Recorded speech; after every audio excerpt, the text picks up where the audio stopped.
gears and focus in on how to actually build a cell phone policy. You know that it's best to have either an encouraging permissive or encouraging restrictive policy, but what else should a policy include? Where do you even start? Well, first, you should talk to your co-teacher. It's possible that you have very different ideas on cell phones and how to use them during class. Work together to understand each other's abilities and limitations and find ways to be unified no matter what you choose for your policy. You'll have to correct students sometimes. Demonstrate unity and support of each other when correction is necessary. Don't be that guy who is allowing the students to get away with stuff while the other teacher is the bad guy. Discuss how, if, or when to correct infractions and when the other is teaching. Consider that correcting a student during class may be far more disruptive to the flow of the lesson and feeling of students or teachers than the actual cell phone misuse itself. What kind of infractions cause a full stop to a lesson? Like, how bad does the cell phone use have to be to stop the lesson completely? What kind of infraction can wait till after class? What might you need to do to involve a parent? Like, which situation might you need to involve a parent? Try and talk this out beforehand with your co-teacher so you can be unified when problems arise. Another thing you can do is include students in policy development or introduce the policy in a way that students perceive as fair or reasonable. In a 2012 study, instructors indicated a preference for a university-wide policy much more frequently than students, who support the idea of a democratically determined policy. A policy determined by the instructor, included on the course syllabus, and discussed in class was favored by a majority of students and instructors. Now, many teachers use a class discussion to determine class rules. Some even make a behavioral contract with the class as coursework begins. But notice that the policy most favored by students and instructors was one determined in advance by the instructor, included on the course syllabus, and then discussed in class. So what would you discuss during that in-class discussion of a pre-developed cell phone policy? Well, you might provide an explanation of when use is or isn't allowed and why, the penalties, the rewards for good behavior, exceptions, that sort of thing. Your cell phone policy should include penalties or a description of the enforcement methods you expect to use when enforcing your cell phone policy. The enforcement methods and penalties should be temporary and appropriate to the degree of infraction, and they should be effective. Now, these three things taken together mean that your enforcement method should not be permanent, forgiveness, am I right? And it should be appropriate to the course and degree of infraction. A single text or phone ring should not trigger a level 7 nuclear meltdown from the teacher. If the infraction is minor, the penalty and enforcement should be as well. Now, this said, your penalties should be effective. Research shows that instructors are often perceiving certain penalties to be effective that students say are ineffective. I'll talk specifically about which types of penalties and interventions students perceive as most effective in my next video. But for right now, let's focus on this point. If the penalty for violating the policy is too mild, it will be a poor deterrent. If the penalty is too harsh, it may be unfair or even unjust to students. Now, I think penalties is a good place to involve students in creating a policy.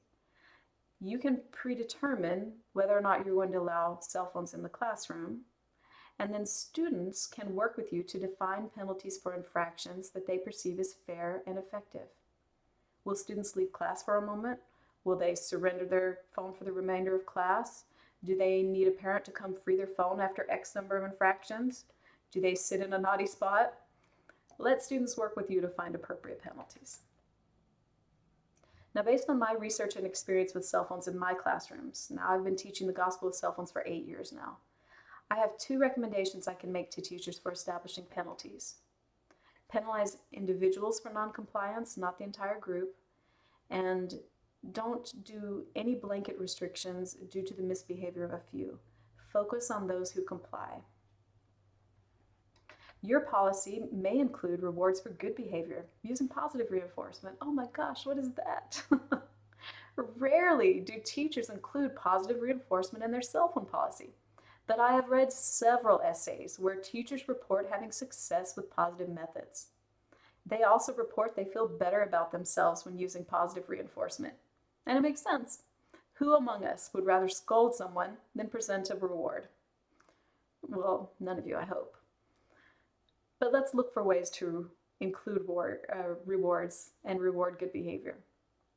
Some teachers add in free cell phone time to their classes. Others actually increase grade points by a percentage point after X number of days without a problem. I can imagine seminary teachers knocking off a tardy or an absence when cell phone user rules are obeyed, or holding a special breakfast with a loved leader. So be creative and look for ways to encourage good behavior, not just penalize bad behavior. You should always include exceptions into your cell phone policy. In other words, the exception is the rule. Now, I talked about this earlier, but you should know that this point is straight from me. I don't know of any research that covers the importance of allowing an exception to your cell phone policy. However, when I discuss the topic of cell phone policies with students and youth, the issue of teachers who irrationally enforce a policy to the letter, no matter what, always comes up. And those teachers who are more reasonable are set up as good or contrasting examples. For example, my son, who is a student at Utah State University, told me that one of his professors bans all devices, including laptops, from his classes. Students may not even use a laptop to take notes. They are expected to use a paper notebook. My son explained that at first students were angry and flipped out. But on the first day of class, the professor explained his reasons for the ban.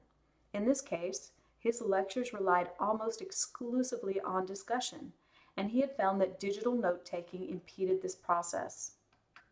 But the professor also told students that he really wanted them to learn the best way they knew how, and he told them he was willing to work with students on an individual basis for exceptions to the policy. If somebody had a special need, exceptions could be made. It's so reasonable, right? My son says the policy worked, and his classes were full of great discussion, and the students really respected this teacher, even though he had a total technology ban. This is a really good example of a positive, restrictive cell phone policy. So again, this is not research-backed. You're hearing it from me anecdotally. But I think you should always include room for exceptions in your policy, whether you go banner or Hulk. Now again, your policy should primarily be a thou shalt policy. But if you go with a thou shalt not policy, research shows that your policy should be one that allows for use in the classroom, or at least allows for exceptions, as in the case of a full ban. To reiterate, these two recommended policy types are positive permissive, which permits phones and has a positive tone, or positive restrictive, which restricts cell phones but has a positive tone. All right, we're at the end. Let's sum it up. So we've talked about the fact that resistance and apprehensions about new classroom technologies have always been a problem. Like slates versus notebooks, cell phones aren't the first classroom problem, and they won't be the last. Though instructors and students have different feelings about phones, policies can be created that preserve instructor-student rapport. We learned about effective learning and cognitive learning. We learned that the goal of a gospel instructor is primarily in the affective domain, not the cognitive one, and that causes us to approach cell phones differently than a secular teacher. We talked about the importance of using an encouraging tone in developing policies and learned that research shows that cell phones can either be permissive or restrictive as long as our tone remains encouraging. We talked about questions you can consider when deciding whether or not to ban cell phones, and we discussed information that can help you develop a policy for your own class. Phew. Okay, this is the end of the first training session. Hopefully you have a ton of questions, a grundle even. Hooray! Hopefully the next videos will help you with those. I'll be covering enforcement management aspects of cellular phone policy in more depth, what you should do to help students use cell phones in the classroom. We'll talk about the dangers of making assumptions about student finger motions, the importance of mastering the Gospel Library app, how to use it during class on the fly to teach skills and information to students, and I'll talk about methods you can use to change the way cell phones are treated in your class, including some you may not have thought of, like classroom setup. I'll post some more videos here at this link as I complete them this week. So if you have questions, please post them below. You can, I would rather you didn't contact me through Facebook, please. It's a pain, and others will benefit from seeing our discussions. I'm super interested in any feedback you have, and we'll try to answer any questions you've got. Some of your questions may be treated in later videos, so just ask.